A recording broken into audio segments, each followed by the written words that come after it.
Operatsiya ikki xil usulda qilinadi. Bor eski usul, bor yangi usul. Yangi usulda bola uxlaydi, bu birinchidan. Hech narsani sezmaydi, bu ikkinchidan. Adenoid yana qayta o'sib chiqdi deyishi, ular u narsalar bo'lmaydi. Chunki to'liq olinadi, o'rni kuydiriladi. Siz aytayotgan metod u eski usul. Tasavvur qiling, bola hech narsani tushunmaydi. Operatsiyaga olib kirdi, kimdir boshidan mahkam bosdi, peshonasidan bosdi. Mahkam bosib, og'zini majburlab ochib, og'ziga narsa tiqib yulib oladi. Tushundingizmi? Og'iz burni qonaydi bolani. Qonni ko'rgandan keyin bola, og'riq ko'rgandan keyin nima bo'ladi? Bola qo'rqib qoladimi? Psixologiyasiga ta'sir qiladi. Siyib qo'yadigan bolalar bo'lib qolgan shu operatsiyadan keyin. Shu operatsiyadan keyin duduqlarni gapiradigan bolalar bo'lib qolgan.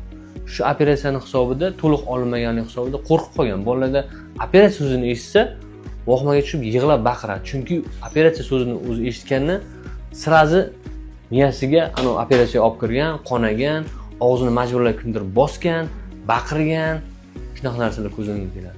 Oldin qilardik, biz eski usulda oldin bunaqa meditsina rivojlanmagan, internetda unaqa narsalar rivojlanmagan bo'lganda, endi hozirgi kunda bu narsani qilish juda xavfli, qo'rqinchli. Keyin asorat yomon.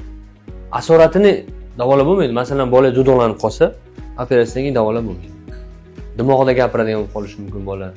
Keyin operatsiya 10-15 kundan keyin qonab qolishi mumkin bolada. Chunki to'liq olinmagandan keyin to'qimaning bir qismi qoladi, yana qonab qoladi.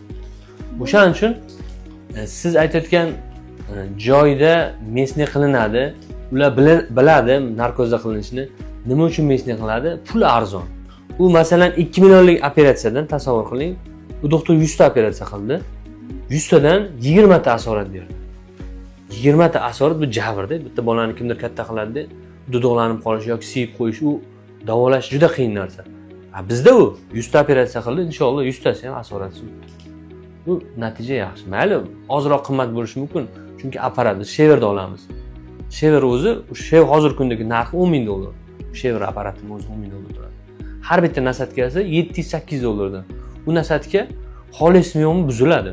Buzilgan payt biz yangi olamiz. O'shaning uchun balansi sal qimmatroq bo'lishi mumkin bizga, lekin ishonchliroq.